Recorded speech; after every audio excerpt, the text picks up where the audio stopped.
Les économies de l'Afrique subsaharienne ont régressé selon le Fonds monétaire international. À titre d'exemple, cette partie de l'Afrique est passée d'une baisse initiale de 3% en mai 2016 à 1,4% en octobre, contrairement à plus de 5% prévu début 2016. La croissance de la région a été perturbée par les tribulations économiques que connaissent les États dépendants des revenus pétroliers et miniers, notamment le Nigeria et la Zambie. Deux pays qui ont lourdement encaissé la baisse des cours du pétrole et du cuivre. Je crains que les vulnérabilités n'augmentent et que la faible performance économique que nous avons vue jusqu'à présent n'aggrave leur cas. Le principal souci est de vraiment veiller à faire les ajustements fiscaux nécessaires qu'ils devraient opérer.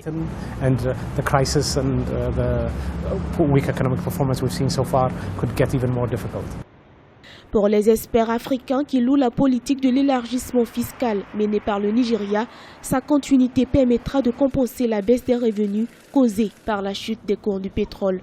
Une politique soutenue par un faible endettement, largement favorable à la relance économique de la zone cette prochaine décennie.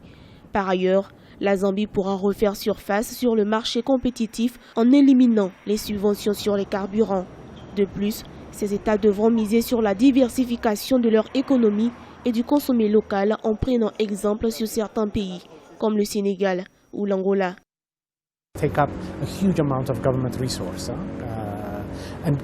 Lorsque le prix du pétrole baisse alors qu'il occupe une grande partie des revenus d'un État, cela est dangereux de sorte que le meilleur moyen de progresser dans la lutte contre ce fléau est d'éliminer les subventions et de mettre en place des programmes de protection sociale pour les personnes les plus vulnérables de la société.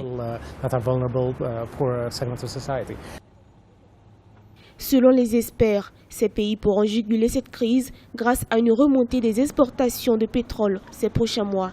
L'économie kenyane pourra croître de 6% grâce à des investissements infrastructuraux.